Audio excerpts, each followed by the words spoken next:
Good afternoon, everyone. I'm Enrico Letta. I'm the Dean of the Paris School of International Affairs.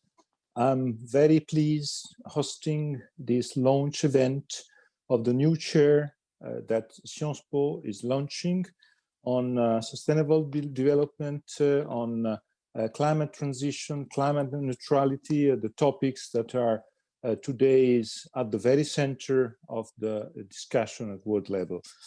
We are very happy to launch this chair. It is a chair that it is co-hosted by PSIA, the School of International Affairs, and the School of Public Affairs, chaired by Jan Elgan. Jan Elgan, my dear friend and colleague, Jan Elgan, will chair the second panel that will take place at 7 o'clock after the end of this first panel. I'm very pleased because it is, as the Latins say, a sort of albo signanda lapillo. It is a very important day today because we worked very hard in the last 2 years to establish the framework, to create the conditions to have this chair, and it is a fantastic moment today to have the possibility to launch this chair. This is very important because this chair will work for many years. It is a chair that will try to mix research activity, teaching activities, relationship with stakeholders and main institutional actors. The chair is sponsored by Hermes and HSBC, two main actors in the economic sphere. But we are very pleased to have the sponsorship of the European Investment Bank, that is one of the main actors in the ecological transition, in the finance, in the green finance at European and at world level. And I'm very, very happy, and I thank very much the leadership of the European Investment Bank, because they decided to be with us, with Hermes, with HSBC. Of course, many thanks also to Hermes and HSBC for their commitment. We are very pleased to have here among us the main leader of this activity. The chair will be headed by Professor Shiv Somshwar. Professor Shiv Somshwar is coming from Columbia University, comes from India, then from New York, and today is based in Paris. And we are very pleased to have him as the leader of this initiative. And we are sure that since the beginning, when he started organizing and working with us in the organization of this chair, then everything took a different and positive speed. And we are now here, even in this period of pandemic, in which we are all obliged to work in different conditions. And we are very happy to start this work and to launch these activities. The topic, I think, doesn't need any presentation, because it is really what I think is that we decided to have an initiative that is timely, ambitious, and inclusive. Timely because it is the right moment and the right place. Right moment for many reasons. I think the most important reason was exactly what President-elect in the US, Joe Biden, said just yesterday, when he said, we will join again Paris Agreement and we need Paris Plus. And I think it's very important. We are here, we are in Paris, and we want to do more. So we are the right place. And I think it's the right place also for other reasons, because of Europe. Europe took the leadership on these topics, and this is why we wanted with Shiv to have this first panel on the role of Europe, Europe's role in the world to advance climate neutrality. But of course, the idea is to have some thoughts around the role of Europe, but these thoughts are related to the connection of European leadership with the rest of the world. So I'm very pleased to introduce the different speakers that will be with us today, coming from the different corner of the world, because I already said that Shiv Somshwar is with us and will be a part of this today event. He will conclude today's panel now, and this present panel. We will have now Koichi, professor at University of Tokyo, and with a long experience in finance ministry in Tokyo, in IMF, World Bank. We are very pleased to have Carlos Lopez from Cape Town University, and also bringing in this discussion the experience that he had in African Union institutions, in United Nations, and with us too, because Carlos is part of our faculty, and I thank him very much for his always very kind contribution. We are very pleased to have Sunita Narain from New Delhi, General Director of the Center for Science and Environment, the role of Asia, the role of India, and the point of view, the perspective from this part of the world is so crucial for all of us. We are waiting the presence also of Jeffrey Sachs, professor at Columbia University, and fellow friend of Shiv Somshwar. Jeff doesn't need any presentation. We are so pleased and so grateful to him, because his friendship is helping us in the organization of this chair and the work that we are having around. And then we have two European panelists. First of all, Jacob Werksman. Jacob will take the floor first in our panel, principal advisor on European Union climate policy at the European Commission. Jacob Werksman has a long experience and also is the right person for exactly what the European Commission is doing or thinking to do in this very moment. We know that sustainability is one of the two main flagships of Ursula von der Leyen Commission.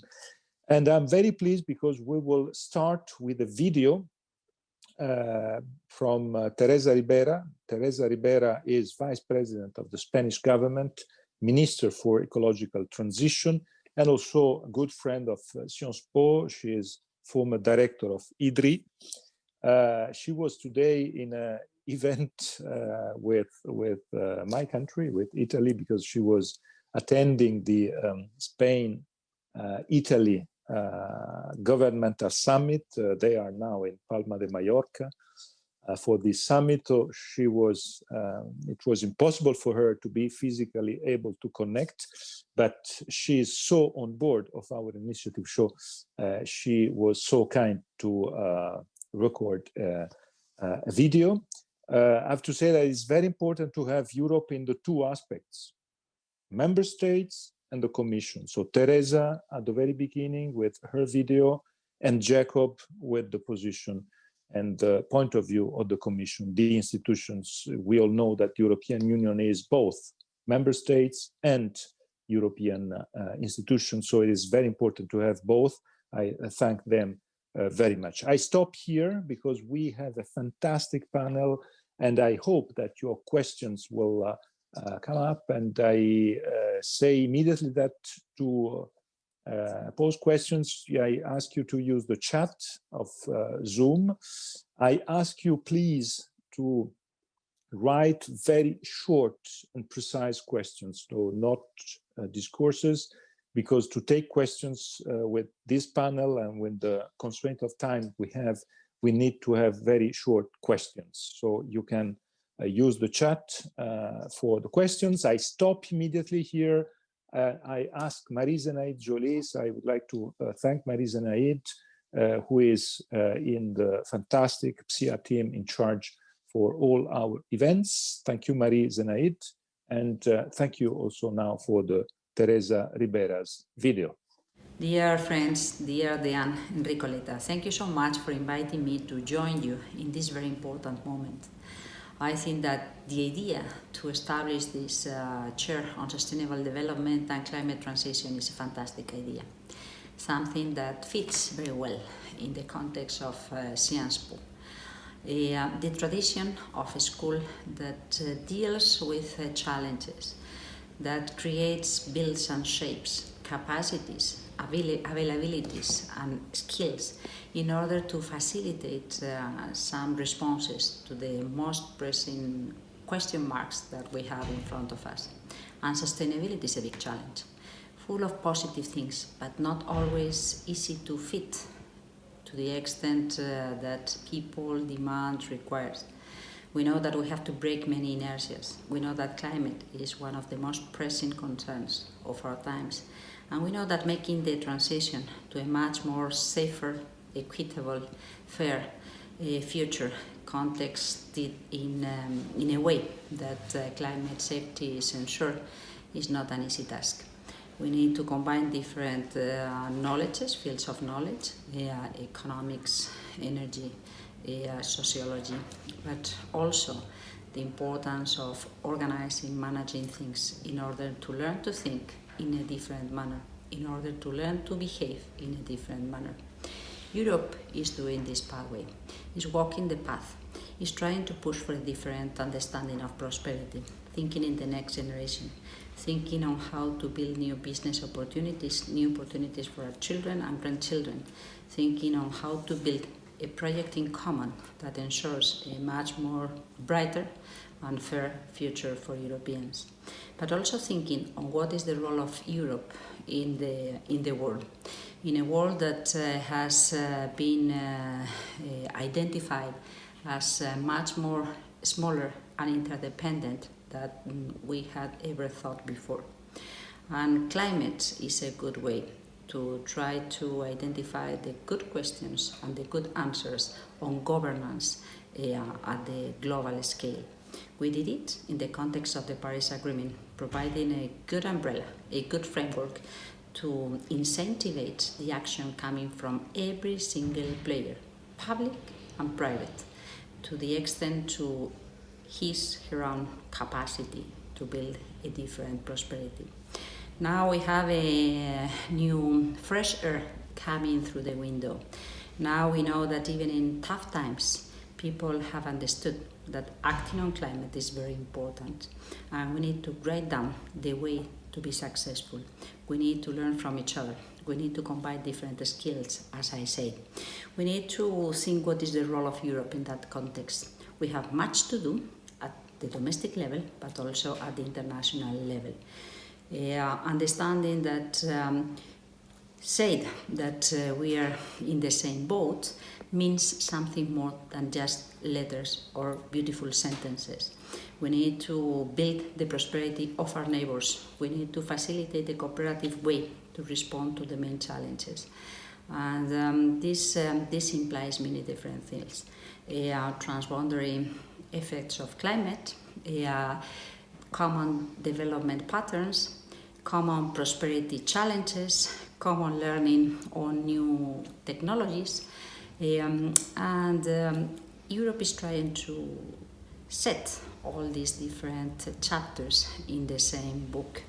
Now we've got some additional chapters that get new energy coming from China, fully committed to this full decarbonization of its economy, coming from Washington, learning good news from the new incoming presidency at the White House, learning how the different local responses are making this change possible, and stressing once and again the impact and the need to take into consideration the human dimension, the solidarity, the social needs for many people that feel absolutely excluded by all these chances or menaced by this transformation.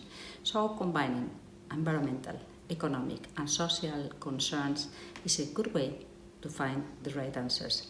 Good luck and thank you so much. Jacob, you have the floor. Thank you very much, Enrico. Well, certainly principal advisors second to vice presidents. So I'm very sorry that Teresa couldn't lead off the conversation, but I'm hoping that many of the themes that I'll strike in my comments will be similar to those that she would raise. So the theme of today broadly is European leadership, and more specifically is the role of carbon or climate neutrality in the context of European leadership. So maybe I'll say a few words about both. Within the EU and certainly within the Commission, the way in which we perceive the EU as leading is through a combination of leading by example through our own domestic policies. We've always tried to be ahead of the curve in terms of putting in place the kinds of laws and regulations that are necessary to contribute our fair share of reducing emissions and facing the climate challenge, as well as putting in place the adaptation policies that are necessary to build resilience to the impacts of climate change. Leadership in terms of our bilateral relationships in supporting our partners around the world through development cooperation, but also through trade relationships to help them also to meet the challenge of climate change. And then finally, by supporting multilateral processes. At the moment, it's the Paris Agreement, but before then, the Framework Convention and the Kyoto Protocol, the EU has always sought to ensure that these multilateral processes, whether it's the climate treaties, it's the role of the trade organizations or the multilateral development banks, also contribute to meeting the challenge of climate change. What climate neutrality picks up in particular is this role that we have to play in terms of putting in place ambitious domestic policies.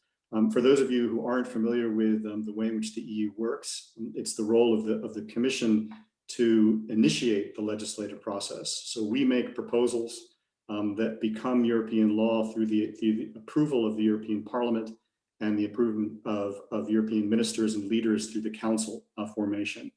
So when the von der Leyen Commission came into place with the European Green Deal, it was a commitment by the Commission through something called the European Green Deal to put in place policy proposals for our member states and for the elected officials in the European Parliament to then endorse and to convert into European law and policy. The European Green Deal has as its core a commitment to address the climate challenge. It also has many other aspects as well, elements of a digital transformation, as well as other elements of environmental policy. But at its core is a commitment to reduce European Union emissions by 55% from 1990 levels by 2030, and to achieve the first climate neutral continent, so net zero emissions of all greenhouse gases by 2050. And these targets were based on science, so they are really science driven. But the policies that underpin these targets also have critical elements of being a growth strategy. So growing a European economy, even as we're reducing our emissions. So we are decarbonizing without deindustrializing the European economy, focusing really on innovation and on growth in jobs and employment. And then thirdly, it has a very strong set of policies that address the challenge of just transition. We recognize that by moving as quickly as we intend to move to a net zero economy, we have to ensure that we're bringing all elements of European society with us, including those that are currently dependent upon fossil fuels and fossil fuel-based technologies for their livelihoods. So a just transition also is a key element of the European Green Deal. And then finally, there's an important external dimension of what the EU intends to do. And this involves our policies of trade and investment to make sure that we are creating incentives for the rest of the world to move in this direction as well. Because as we all know, the EU's emissions make up less than 10% of global emissions currently. And so us moving to net zero will not achieve the overall objective of the Paris Agreement unless other major economies in the rest of the world follow suit as well. So science-driven targets, a growth and investment strategy, a focus on just transition, and this very important external dimension of our policy. What this seminar is intended to focus on is particularly the concept of climate neutrality. And as someone who works for the Commission, which again is the one that has to propose legislation, has to design regulation, this is an element that I think we're both most excited about, but also daunted by. The idea of trying to imagine that in a few decades, an economy that has grown up on the basis of fossil fuels, has gradually decoupled our growth from the use of those fossil fuels, but is still heavily dependent upon them, is going to be net zero in 3 decades, is something that is very challenging and daunting indeed. It requires us to accelerate technological innovation. We have to imagine a world in which we are no longer dependent on fossil fuels, and that we have managed to commercialize the technologies that will depend upon other sources of energy.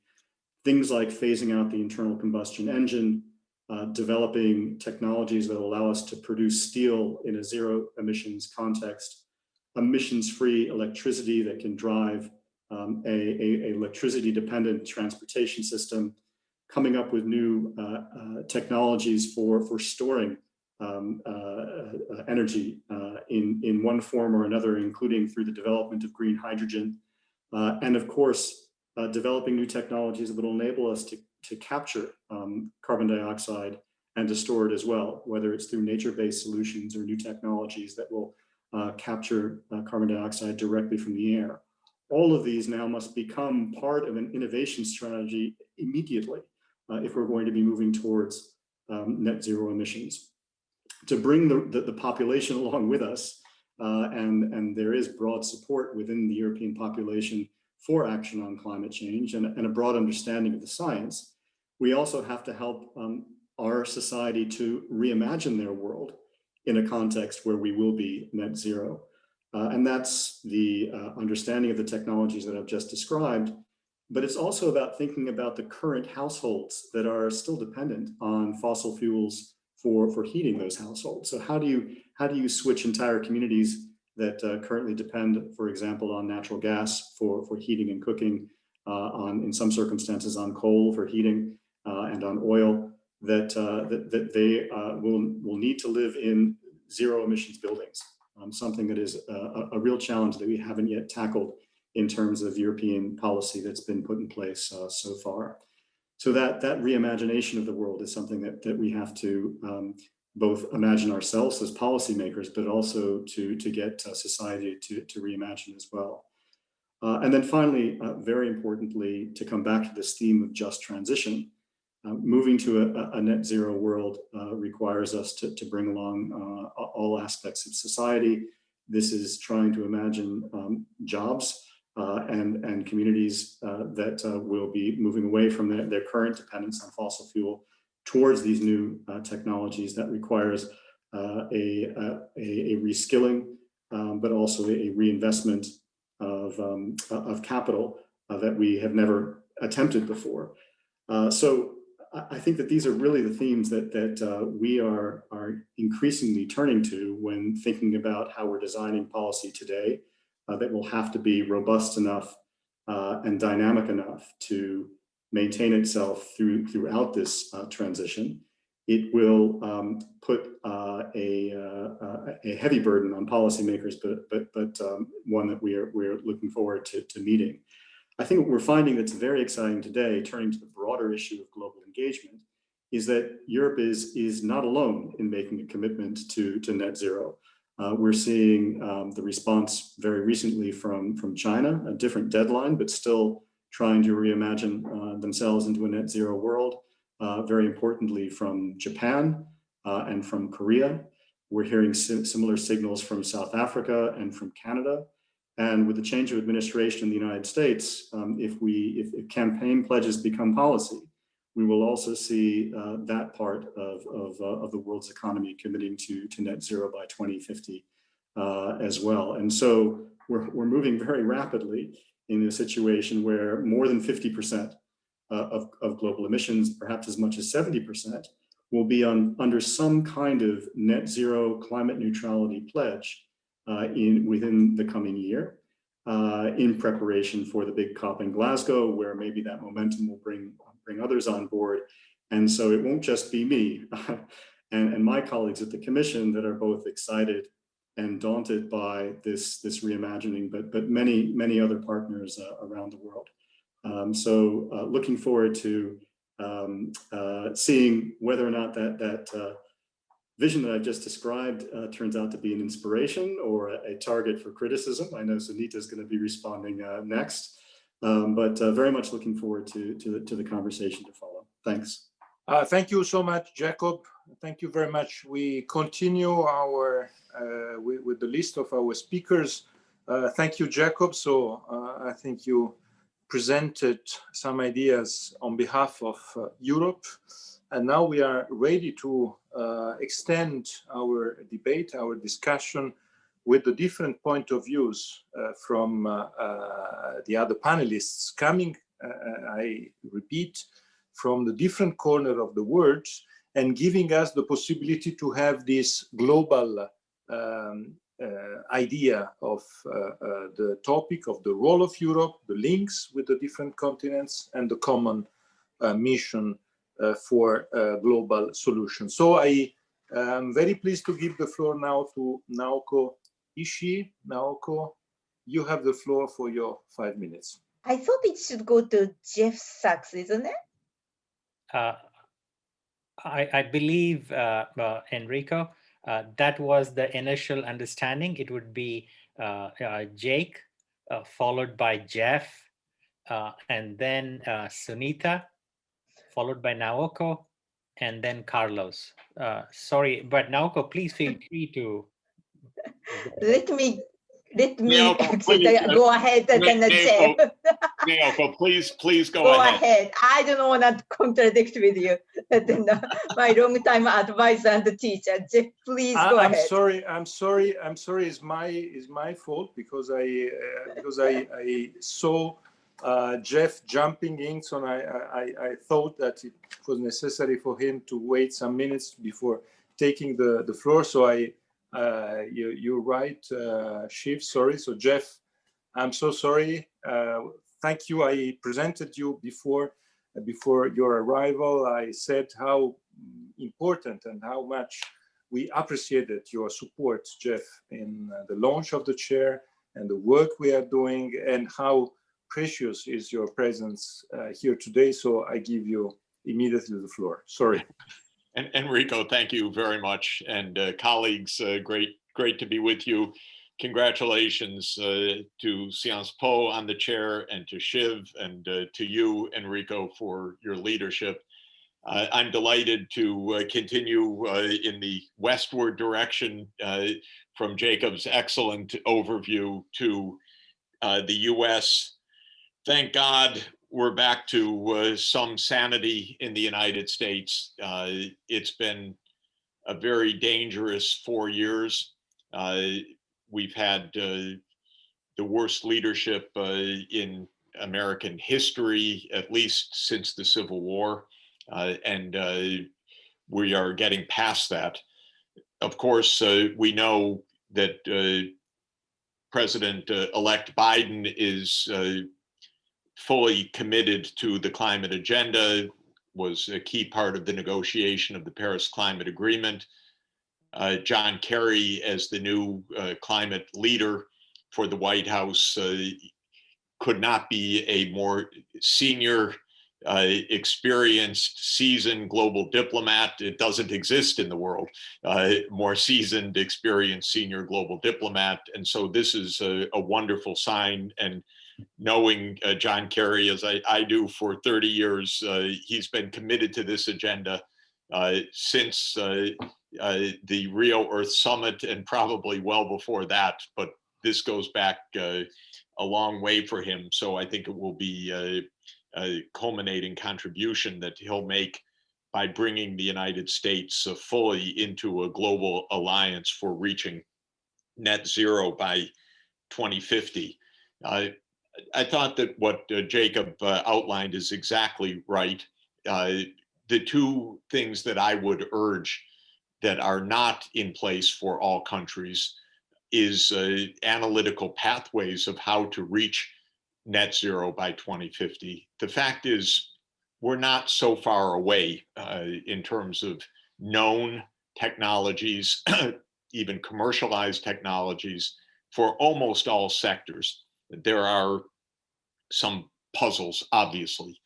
For aviation, there's a continuing puzzle for some parts of heavy industry. But for the bulk of the transformation, it's actually pretty clear, if only for the reason that we only have 30 years left. So it's not as if we're going to be able to do a lot of new innovation and then have time to roll out on a global scale. pretty much what we're going to be able to put in place comprehensively in general form is already with us today. And that means zero carbon electricity. It means electrification of transport. It means electrification of buildings. And it means both electrification and green fuels for industry, with some puzzles and a lot of technology cycles, generation improvements of batteries, EVs, fuel cells. Obviously, we're not going to be with the same technology, but the basic framework, I think, of the pathway is not so mysterious for us. Europe is the conceptual leader, but Europe still does not have a European-wide plan. It's got a European-wide Green Deal, and then not quite, but really to some extent, 27 countries still working on this as individual countries. And Europe really needs a European strategy, not a country strategy. I think it's true, by the way, COVID also shows you can't fight a pandemic with 27 countries individually. Europe has failed mostly because it did not have a European-wide strategy. And so there has been constant reintroduction, lack of coordination on tracing and quarantine policies, safe travel, and so forth.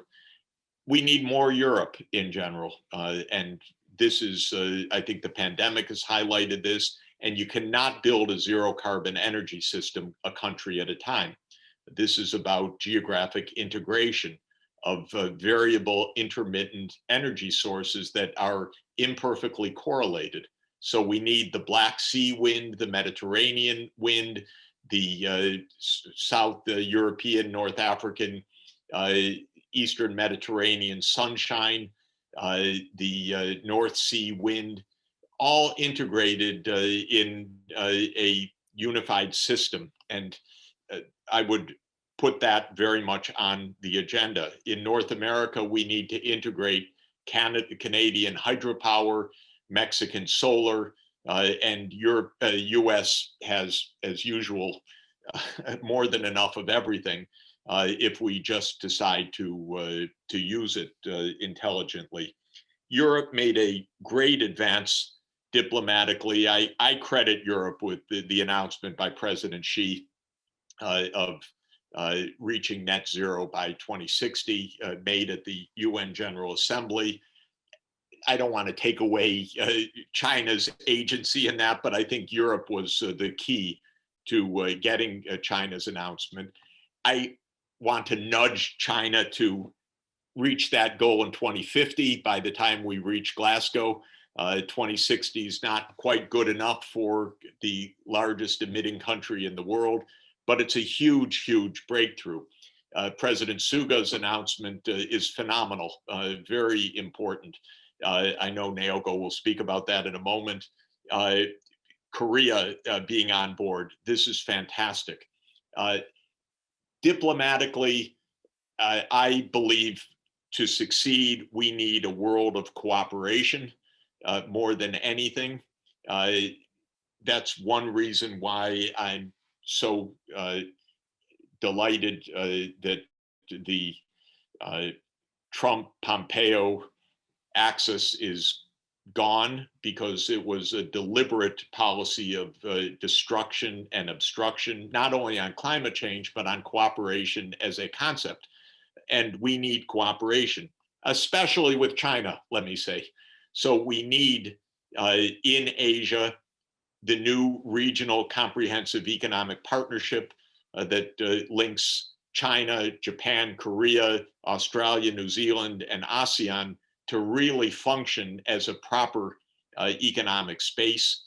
We don't want to go back to TPP or attempts to isolate China. This would be ridiculous in our world today. We need this comprehensive approach. I would like to see Europe reach out to China, the European Union, that is, the Commission, to reach out to China to work together on the Belt and Road Initiative and on Europe's investment initiative, because I've always believed that if you put the European investments together with the Belt and Road, you reach a Eurasian conception in the right way of a Eurasia-wide, zero-carbon, 21st century, smart, digital economy. And this, I think, should be our vision, that all of Eurasia is interconnected by 5G, including provided by Huawei, by the way, and by Ericsson and by others, but not discriminating against China.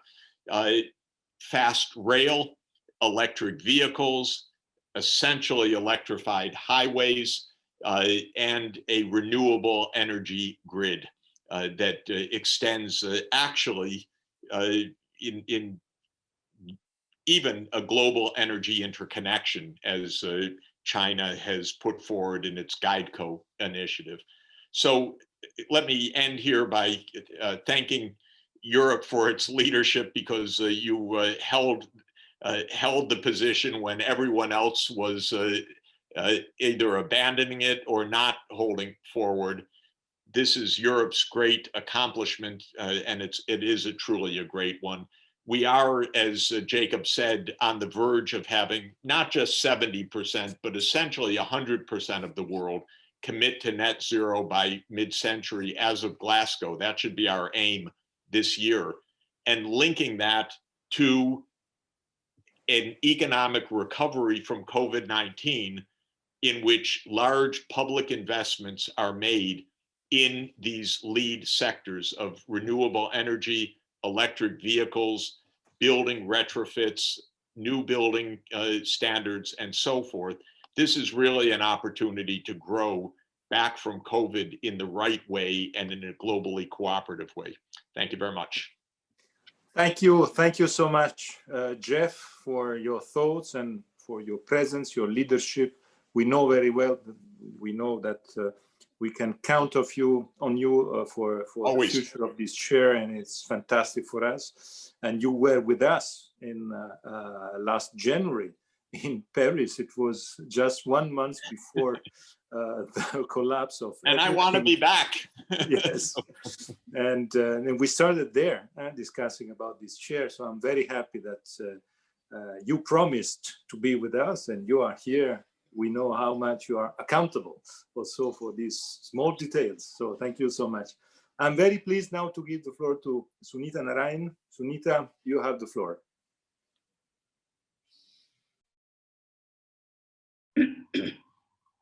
Thank you, Enrico.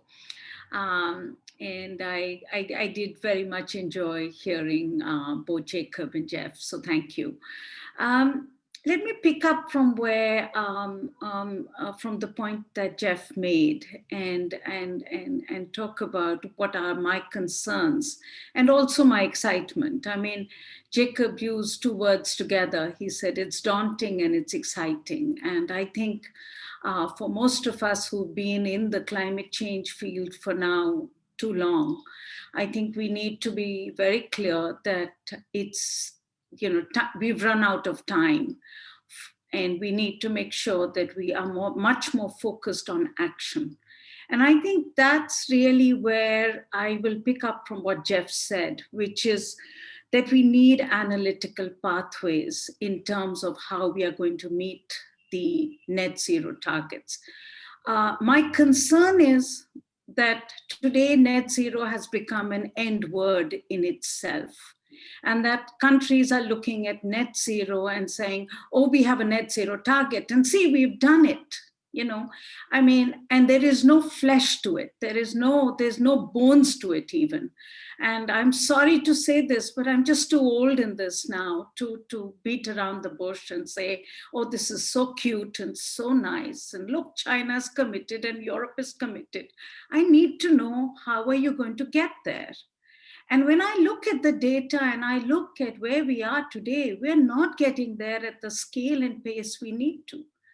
And I think that's really what concerns me, that we don't have enough of of the bones or the flesh in terms of how we are going to get there. And a lot of people are going to see net zero and the word carbon neutrality as putting off what needs to be done today for sometime in the future.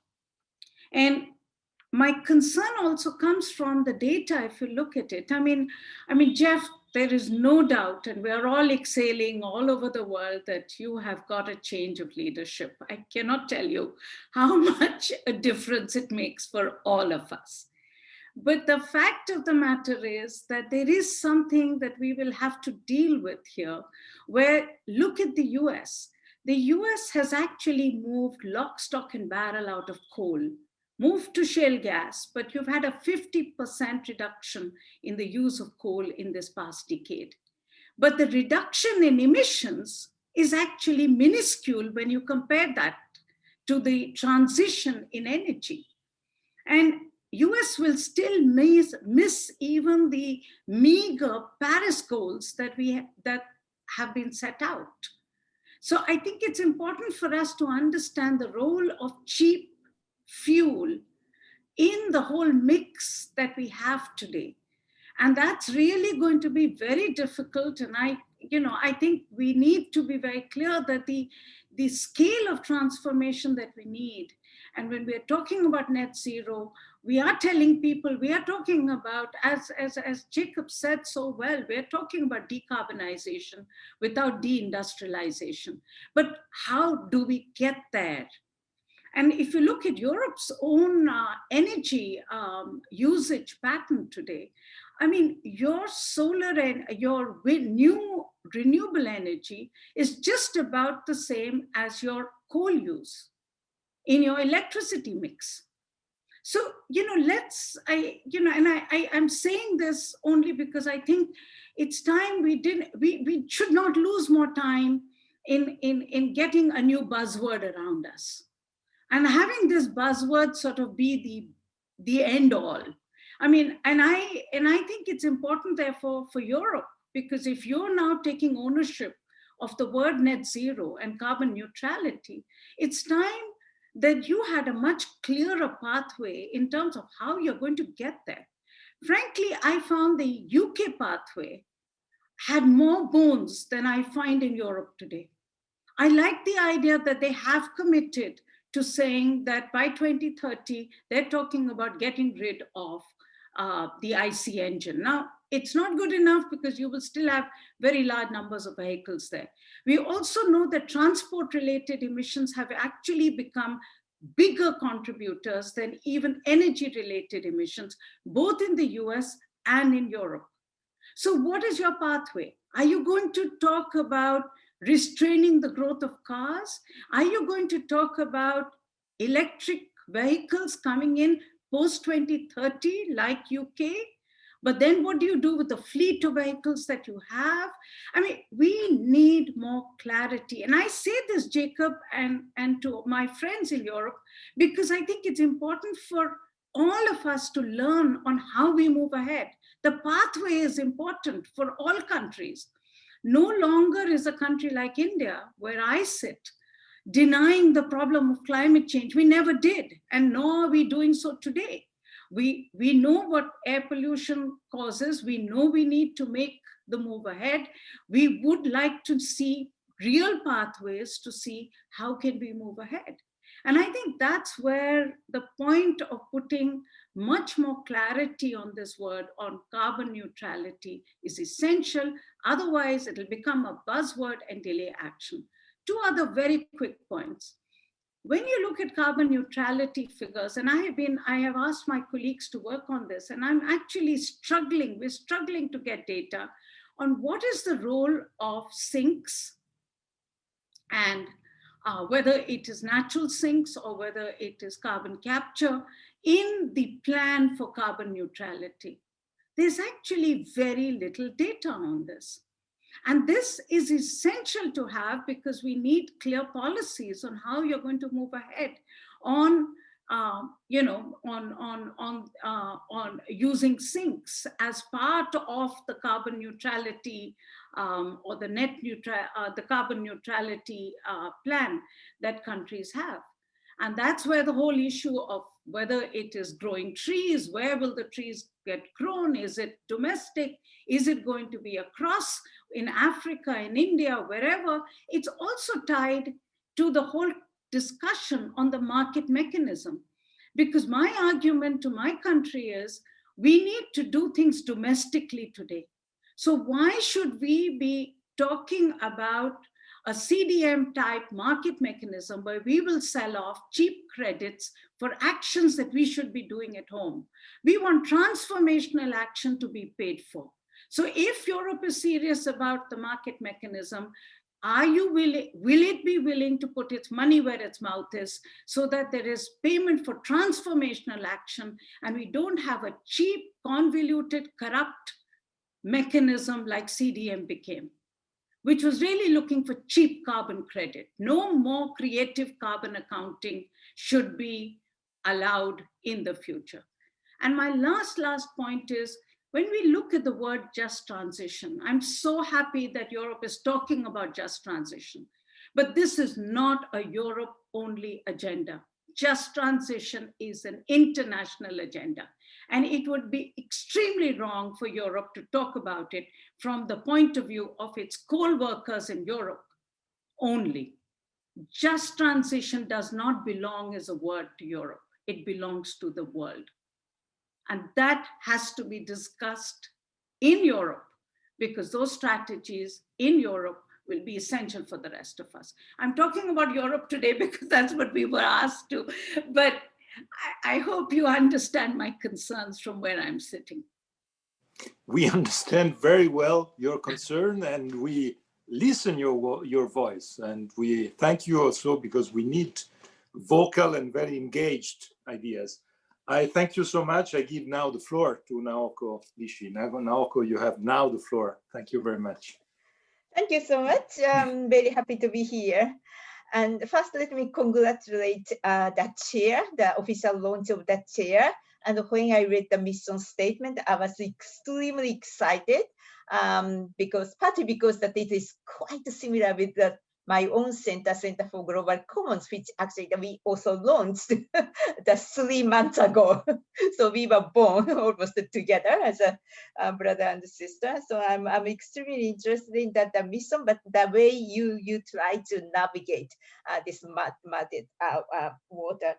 I think we need to acknowledge that the sheer fact that we were so off track of the SDGs or the Paris Accord already mentioned by previous speakers.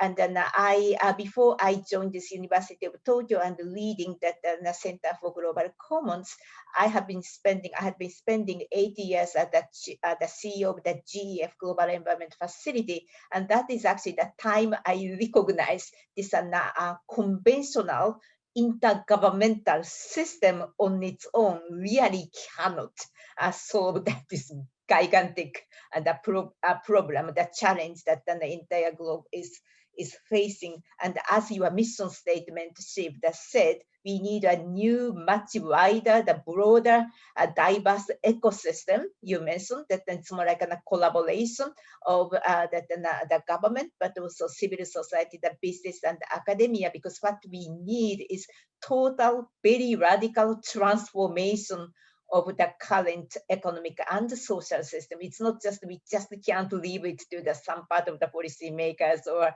the environmental ministers. We really need to find a way to bring everybody together.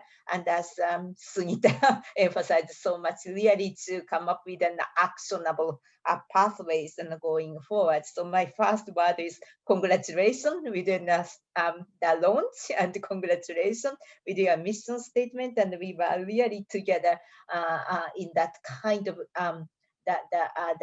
journey that this journey, this social mobilization, catalyzation really needs to be also the science-based. So I very much wanted to see together with us how you actually operate and navigate this center. So going back to this today's main topic about what's the role of the Europe, in particularly this challenge of achieving that carbon neutral by 2050, being Japanese, already mentioned by several previous speakers, that our country, that the Japanese really do look for that the Europe for its leadership. Particularly after the Prime Minister a little bit of out of blue announced that we want to achieve that carbon neutral by 2050. I think there are three reasons that why it actually that come up. Maybe two reasons. That the first is politically, it's really time for Japan to join. That just ahead of the U.S. election. And that China already announced that Korea is coming, and then we can't really miss the boat. So it's a more like a political calculation in my view, but that is the right thing to do, whatever that the political motive is. And without Europe leading it, I think that Japan wouldn't have done it. So thank you so much for that.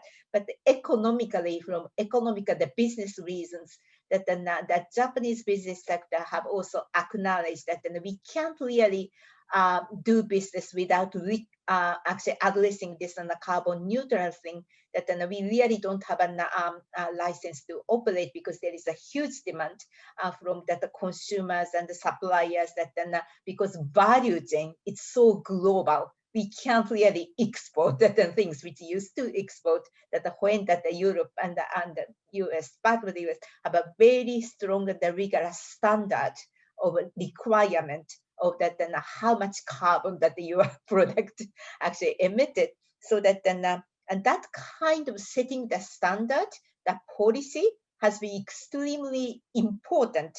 And I want to continue to actually that I want to encourage that the Europe to lead that way, to kind of come up with a good policy that somebody mentioned the incentive, and maybe that the disincentive or penalty for the bad actions, but then to set the standard, to set the right policy, and then knowing that it will have actually the impacts globally, not only within the Europe. So that has been extremely helpful. But my last question and my last plea to Europe is, it's also very much related to what Jeff said, and Sunita also mentioned, that Japan, even if we committed this 2050 carbon neutral, we really don't know how to do it. That all of a sudden, the entire discussion goes to energy mix, that how much energy comes from renewable, or the coal still has a place, or that what's happened to nuclear, without really thinking, what are the transformational pathway to achieve that important goal. So the discussion goes to the very kind of small place, and without having a big and a comprehensive view. And also that there is a budget this season, that everybody, that the ministries are kind of coming up, kind of budget requests, and why we need this budget to achieve carbon neutral. But it's what we are missing is comprehensive, that the long-term pathway strategy to how to really achieve not just the carbon neutral, but also that the sustainable development by 2050 within the planetary boundaries. And in fact, we really would like to learn from Europe that where that kind of central control tower function be provided. Just listening to Jeff, that you may not really have that yet, but I think that you are much ahead of maybe Japan. That and so we really would like to learn a lesson from you, so that my plea is that when you continue to lead the world, please also find a way to how to involve the other part of the world, the rest of the world, which will help actually your job easier, to make your job easier, but also to lead a much quicker and easier way for the entire globe to achieve that very, very important and the agenda for the humanity. So let me stop here. Thank you so much. Thank you very much. I pass the floor immediately because we have to save time. I give the floor immediately to Carlos Lopez, because I think in this very moment hearing your voice will be fantastic to complete this tour du monde that we are having. Carlos, you have the floor. Thank you, Enrico, and allow me through you to express my pleasure to share the the platform with such a distinguished and interesting group of people, a lot of them that I know for quite some time. I wanted to basically start from the viewpoint that Africa's main challenge is how to operate structural transformation of its economies and introduce industrialization at a time where we have three mega trends that are somehow creating additional difficulties and challenges. The mega trend of demographics, with the boom in the African population, accompanied by a growing middle class, large urbanization, and of course, the youth bulge consequences.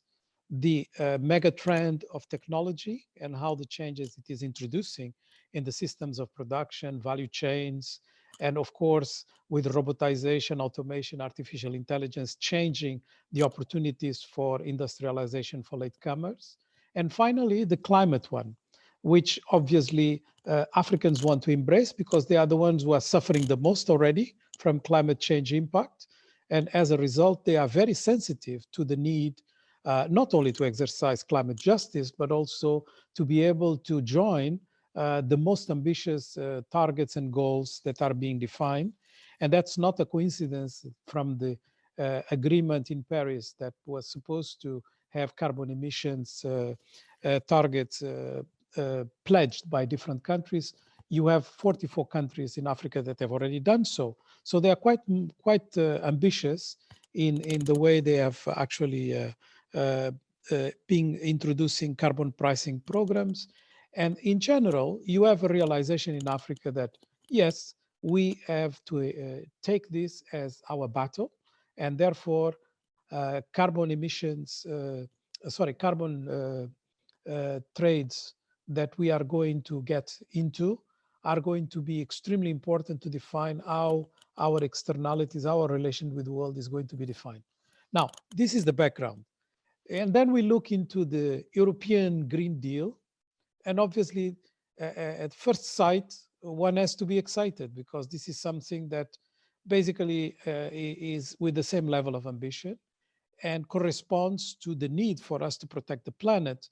And when we protect the planet, we are protecting the planet for what reason? Obviously, we are protecting the planet for the future. And the future generations are mostly going to be African because we have the youngest population. Therefore, when we talk about social contract, we can't do it anymore just at the national level. Naoko knows that with the aging of the population in Japan, this will not be possible. We have to have a global social contract. And as a result of such an endeavor, the ones that are going to be at the forefront are the Africans because they have the youngest population and they are going to have the largest workforce. So we need to create jobs, and we need to create them fast, and we need to create them with the characteristics that are commensurate with industrialization of different other regions have gone through, but completely different. So that's why you look into the details of the European Green Deal, and you started to get a bit of trepidation about how this is being constructed without concrete solutions that take into account global dimensions, particularly in relation to Africa. Let me just give you very quickly 4 examples. The first is on emissions trading system. This, in principle, is a very good thing. It's a policy that can have a bearing, nevertheless, in third countries, as it seeks to link the scheme of greenhouse gas emission trading schemes to what is going to be the cost effectiveness dimensions that can affect third-party countries. In this case, Africa will be very much at the forefront because the current policy of the EU could seek to conclude agreements with third countries, namely with Africa. We are right now negotiating a very large one based on the Annex B of the Kyoto Protocol that basically calls for the mutual recognition of allowances between, in this case, the EU scheme and other greenhouse gas emissions trading schemes. And we are very much late in being able to fulfill this obligation. Take the example of due diligence for supply chains and trying to reduce the exposure to carbon with the supply chains, where currently, with the discussions that we have, this can become a major problem for our trading with other parts of the world because we don't have the certification capacity, and it can block us from entering into value chains and therefore continue to just export raw materials because those will basically be treated differently. Take the example of the carbon border tax. It's another very interesting one. Well, it's basically to ensure that tax policies can contribute to achieving the EU's climate ambitions. But by introducing those carbon tax, we can basically get into a situation where the Green Deal will treat levels of ambition of different parts of the world in a way that is not commensurate with, you know, the recognition of the state where countries in Africa are right now, and how they can, in selected sectors, reduce the risk to carbon leakage. And finally, you know, if you look into the common agriculture policy that has created immense problems for agricultural development in Africa because of its subsidies, it can become replaceable by, you know, other types of subsidies that will be introduced because of environmental concerns, because of the Green Deal. And as a result, we are going again to find our possibilities of trading blocked because, you know, the subsidies will create an uneven balance between the producers in Europe and the producers in Africa. So in one word, when we look into the grand design, we have to be very excited and very happy. When you look into the details, we need to discuss because otherwise we are going to be the losers. But this time, I think Africans have exercised agency in demonstrating that in various negotiations that are currently being undertaken with Europe, they are not really ready to continue business as usual. They want changes, and those changes are going to affect all the three megatrends. Again, I revisit them very quickly. When you look into demographics, it's going to affect the way we deal with migration. When you look into technology, it's going to affect the way we are going to position ourselves to be partners with different parts of the world that are in a tech war, like China and the US. And finally, on climate, it's going to be how different partners of choice of Africa are going to deal with the various concerns that will allow for Africa really to access capital, to access financing, to be able actually to basically propel the type of infrastructure that is going to allow for a green industrialization. Thank you, Carlos. Thank you so much. There are plenty of questions now coming from the audience because we are a little bit out of time. I'll take immediately some questions, and I start, of course, with Jacob, because I think you are here representing Europe. So I think the most complicated questions are maybe for you. There's the first question from Eve de la Motte Karoubi. Very interesting one. Of course, there's a contradiction that is in this question. How can we take the EU seriously on its climate ambition when it has just passed a new common agriculture policy that still supports industrial agriculture? And I would like Jacob also to ask you to answer a second question together. That is a question from Julia Hammermeister. Is about countries mostly from Central and Eastern Europe. I'd like to ask you how the European Union might deal with the EU countries not wanting to engage in the European ambitions towards climate neutrality, or maybe not respecting the rules and laws set by the Commission, even after having agreed to them earlier. It is for some countries, not only from Central Eastern Europe, is also from funding countries of the European Union. But maybe we can start, Jacob, with an answer to these two questions. Why don't you start? Oh, thanks very much, Enrico. Well, those are two very good questions. I think that there were a lot of either direct or implicit questions about what the EU is going to do next from the other panelists as well. That I feel that I need to respond to in some way, but given the limited time, I'll try to do as best as I can. I mean, in the 5 minutes I had, I gave a very broad broad brush of what the European Green Deal means and what it's trying to achieve. What's pretty clear is that we're going to have a period of a very open and transparent and observable experiment of how we align the politics and how we align the policies to achieve that. It starts with models. So we do have models, as nearly every country has, as to how we get the pathways necessary from where we are now to where we need to be. And there is a lot of detail that can be unpacked from that models that can answer some of the questions that Sunita and others were raising about how do you do this? How do you make sure that a commitment, a pledge to be net zero isn't just a slogan, but in fact is driving policy? And it begins with modeling. We've been doing modeling for a long time, and the modeling does underpin our next steps with regard to policy. The most immediate next step, which we're underway now, and we hope to complete by the end of this year, is turning that goal of net zero and the interim targets that are necessary to get there, beginning with our 2030 target, into binding European law. That should be completed by the end of this year. And then as part of the Commission's work program, between now and the middle of next year, we will have spelled out in specific regulations how it is we intend to get, at least from where we are now, to where we need to be by 2030.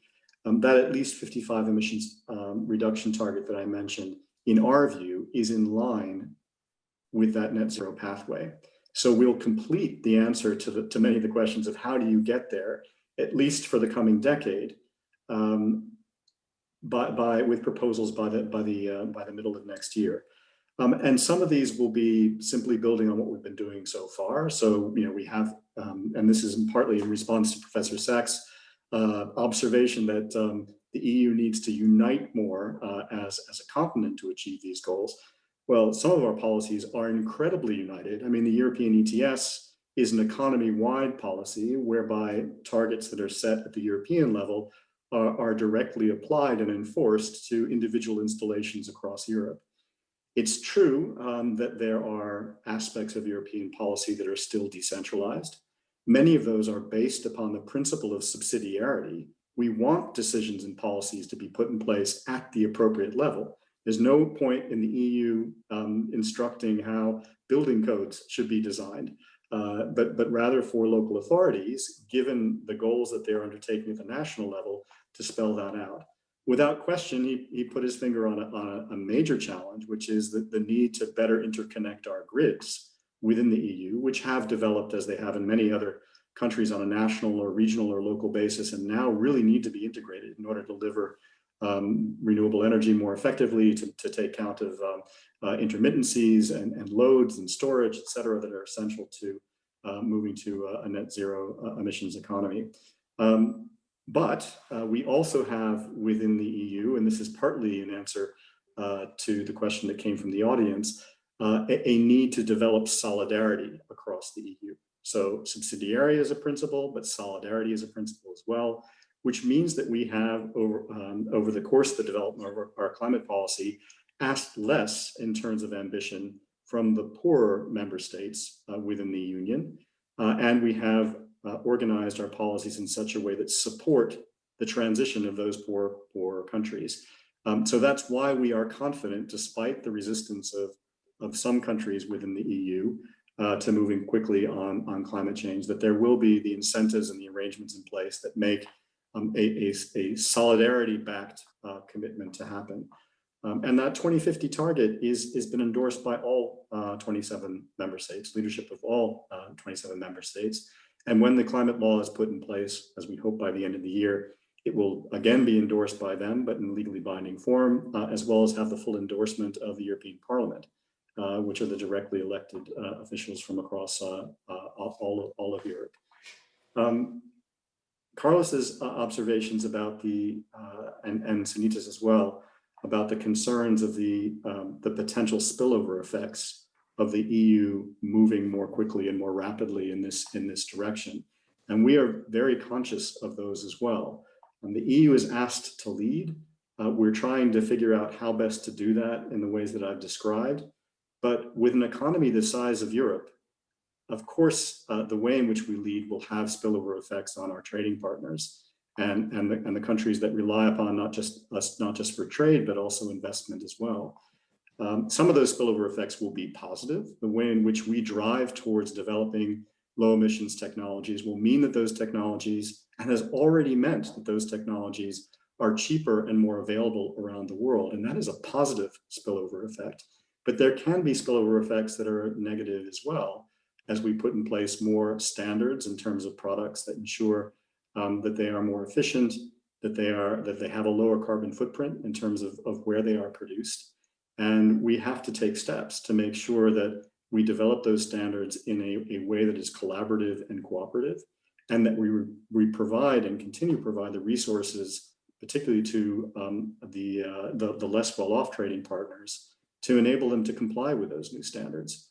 If we're all moving in the same direction, and I think everyone hopes that we will be, consumers around the world are going to need to have access to these lower carbon, more sustainable products. So the way in which the EU moves in this direction can create a very important incentive and opportunity to innovate around the world and to transition towards those standards. And yes, the EU will be there, as it's been in the past, with support to make that happen. I know that that's not entirely responsive to that question, but I hope it helps.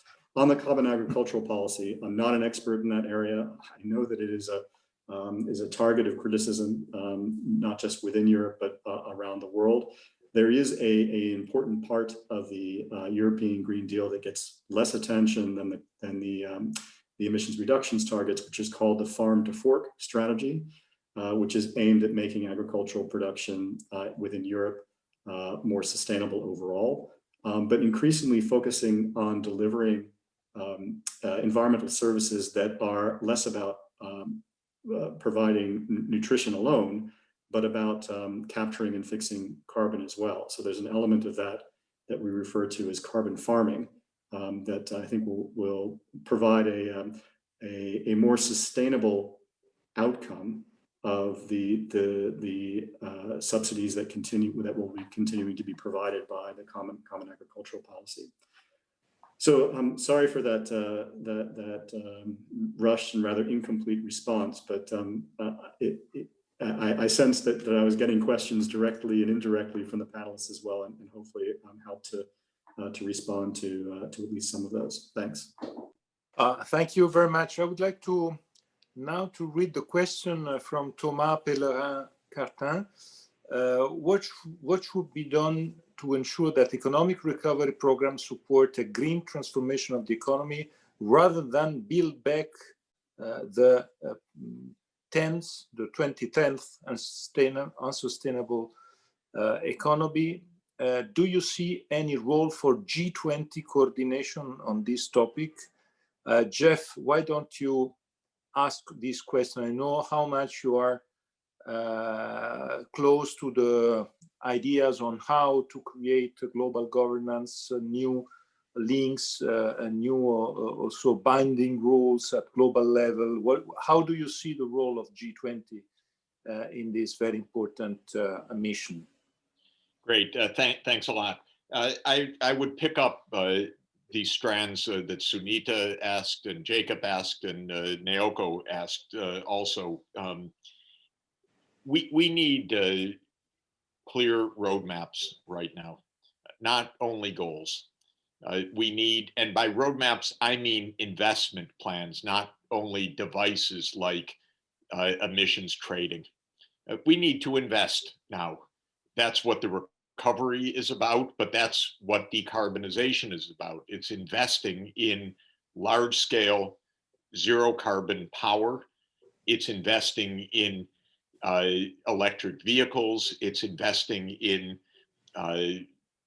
hydrogen and other green chemistry that is part of the industrial transformation and so forth. For that, you need pathways. I would just emphasize also, for what Jacob just said, you cannot have a pathway to 2030 only. even though that is a politician's pathway or a budget cycle pathway, because pathways midway, even if they look ambitious midway, if they're not completed to 2050, conceptually, you get into terrible corners that are incorrect local minima, but don't solve the problem. For example, there was this stupid idea in the United States that gas is the transition between coal and zero carbon. This is a ridiculous idea. It was clearly analytically ridiculous from the start. It was politically convenient. We'll side with the oil companies, but we'll oppose the coal companies. That was actually the Obama administration strategy. So we'll decarbonize a bit by building up fracking, and we will oppose coal, and we will get emissions reduction. This is ridiculous if you're trying to go to zero, to lock yourself into another fossil fuel. But you lock yourself in politically, lobbying, infrastructure, pipelines, jobs. Absurd, but plainly absurd. So, and then you say, oh, now we've got a gas problem. What do? We've got a fracking political problem. Well, how idiotic it was to build up fracking as a solution to coal. Can't we think actually all the way to the solution rather than to the halfway mark? So I want to be clear, you don't make a literal plan to 2050 that you're going to put blinders on and just march along. Of course not. It is adaptive stochastic programming technically. What is the path we can best see right now? How will we adjust with new information and new dynamics along the way? But I'd like to see Europe's plan to 2050, not to 2030. Because you might reach 55% in a way that blocks the other 45%. So the question is, how is getting to zero conceived? To zero, not to 55% reduction, but to zero. And for Japan, and also we need these models public, discussed, debated, analyzed, because there's a lot of analytical firepower in energy modeling. And our governments don't have analytical firepower, by the way. They're designed not to. They're designed to protect politicians. They're not, or to implement a program, not to design a program. So we actually need analytics right now to say what to do. For Japan, it's a real issue. There's not so much sunshine. There's some Hokkaido hydropower. There is some distributed grid. You could have underwater cable connecting the Gobi Desert could actually help to power part of Japan. You could be bringing hydrogen from Victoria, Australia, for Toyota vehicles with the carbon capture and storage of Australian coal. But this is the time for engineers to come forward and help map out the real pathways. For India also, I know because I've tried, the government has been resistant for years. What is the path to show it on paper? Because coal is such an important lobby. And we need more pathways for India. Thank goodness India's got lots of sunshine. It's got lots of more hydro potential. But quantitatively, how does this add up? You can't plan for 30 years, but you can do scenarios that guide you to the kinds of investments we need in the next 5 to 10 years without locking us into ridiculous projects, which is the kind that unfortunately politicians often end up walking into because they only take too short-term perspective. For Carlos, I would say the main issues for Africa are mobilizing the world's best sunshine. So massive investments of energy, solar energy. There's of course geothermal, there's hydropower massively available, maybe 100 gigawatts on the Congo River Basin. West Africa, as you know very well, lots of hydro potential. East Africa, lots of hydro potential. Africa needs this scenario. The good thing about our policy environment right now is that interest rates are near zero. And what we need more than anything for Africa is to lock in near zero 40-year financing of infrastructure, because Africa needs massive investments in infrastructure, especially digital and renewable energy at near zero interest rates. And that is how our international system should be organized to provide what's really crucial right now, which is, as you put it, access to capital. But access to capital for a meaningful 30-year massive scale up for universal electrification on zero carbon power, identifying priority hydro and solar projects, especially around the continent, and how they could link to a larger grid, because even the Sahel could link to a Mediterranean grid. It doesn't take a lot to put in a couple of high voltage direct current lines to add some gigawatts connected to a broader grid. So I think we're in the era where we need to really get down to the nuts and bolts of where the investments are going to be, how to do them. And I'll stop there. Thank you very much, Jeff. We have 7 minutes more. I would like to ask Sunita, Carlos, and Naoko to react to what you heard. And I add one question that is, I think, very interesting. Céline Chenoy, she said, is it only in the hands, I summarize, of governments, or what is the role of companies, the private sector? How can we push them to be active on that? And I would like to ask you in 1 minute each, if you can, Sunita, Naoko, and Carlos. And then, because I would like to give for 3 minutes, 4 minutes, the end of this webinar to our leader, to Shiv Somshwar, the big leader of the new chair. So, Sunita. Forget to do this. I always forget to do this. I have little to add. I think Jeff has done a very, very comprehensive overview of the issues and the way ahead. My only concern, and thank you, Jacob, for pointing out that there are pathways and that there are models. My only concern is that in the current narrative that is coming up across the world, we are not talking about pathways. We're not talking about action today. We're just talking about a future goal. And I say this also because we have to remember we have a very, how to put it, a very masculine leadership in the world today. And the masculine leadership loves to have these very large goals for the future. So it's very easy to commit to something in 2050, but not be held to account for reaching there. And I think that's what my biggest concern is. I mean, it's easy for India to say, okay, China said 2060, we can say 2070. What's the big deal? Carbon neutral 2070, China 2060, Europe 2050, that's a fair. But, that's the sort of Montreal model in terms of, 10 years. And Africa can say, okay, India's saying 2070, we'll say 2080. Brilliant. So where does it leave us?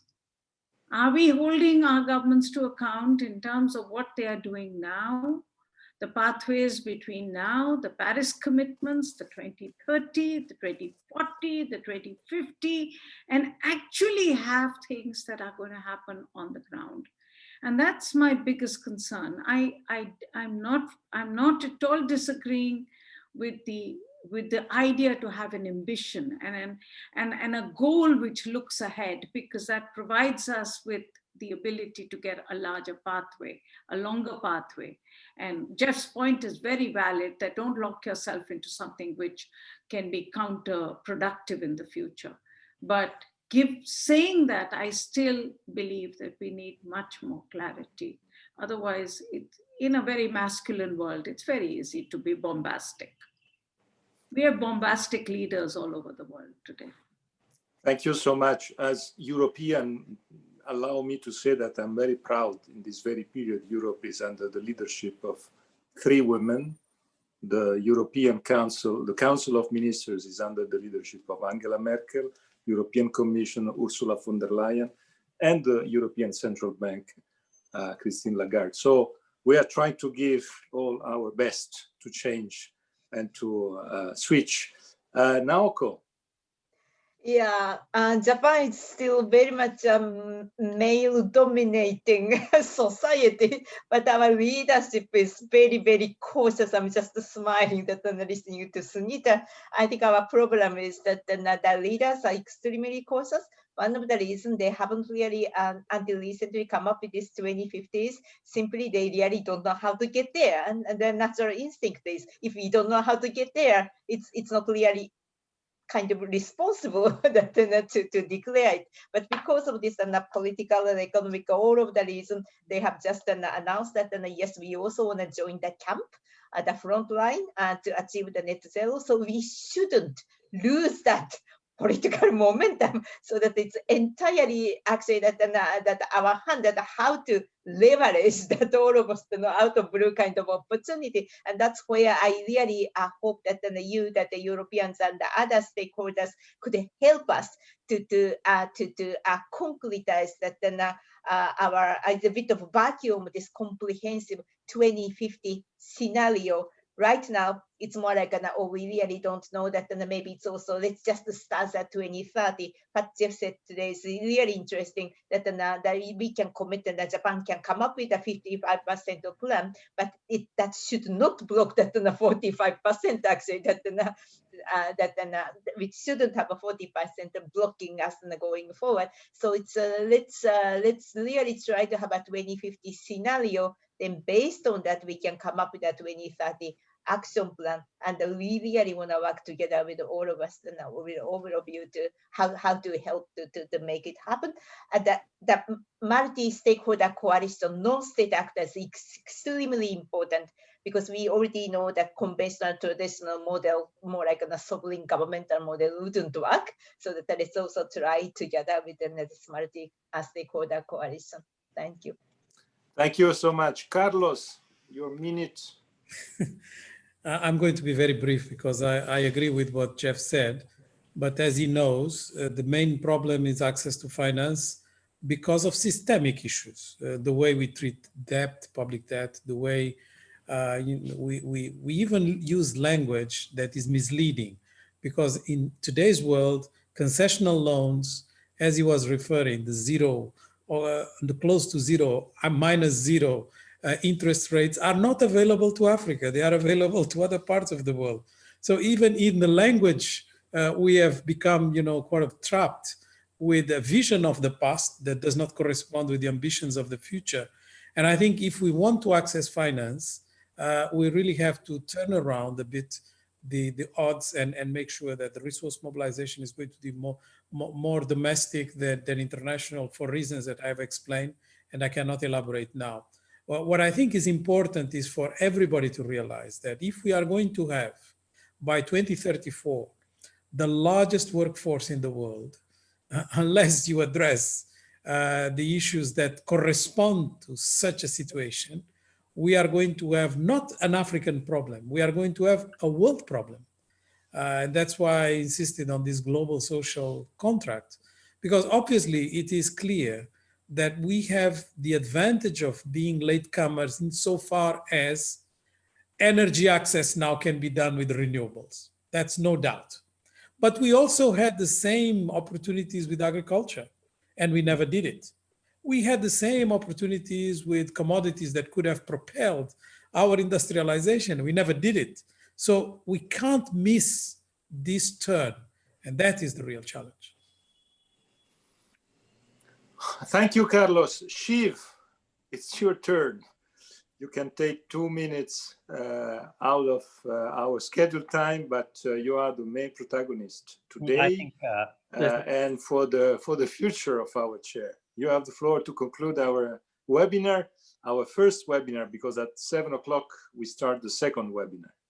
Thank you. Thank you very much. I think it has been fascinating, and I'm not even going to kind of try to make a comprehensive summary. But what I did here are a few things that I'd like us to kind of think over.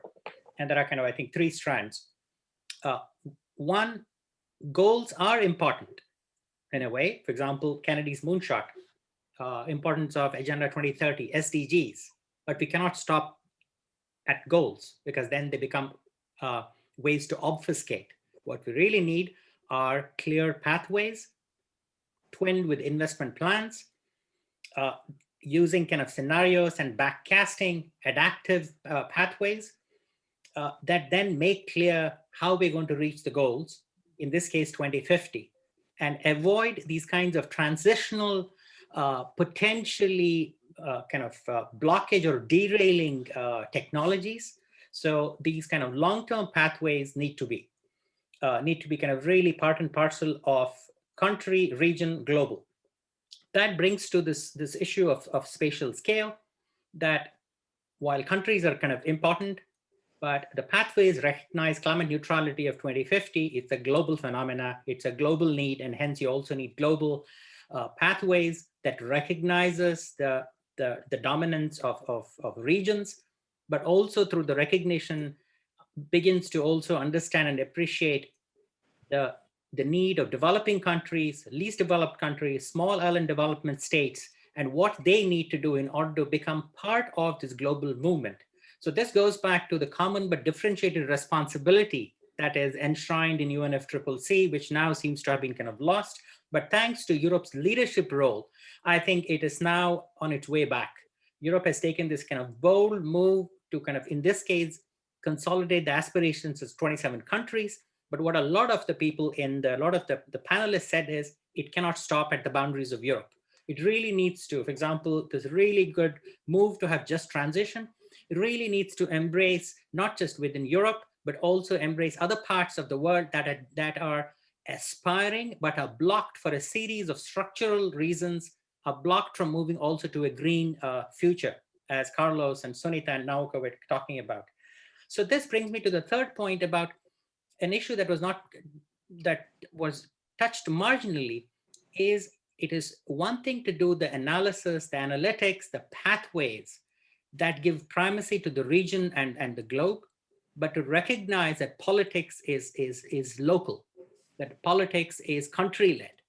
And given the flavor in many countries of thinking only about your own futures, and that how your responsibility stops at the border, I think this is a very important contradiction that we need to resolve.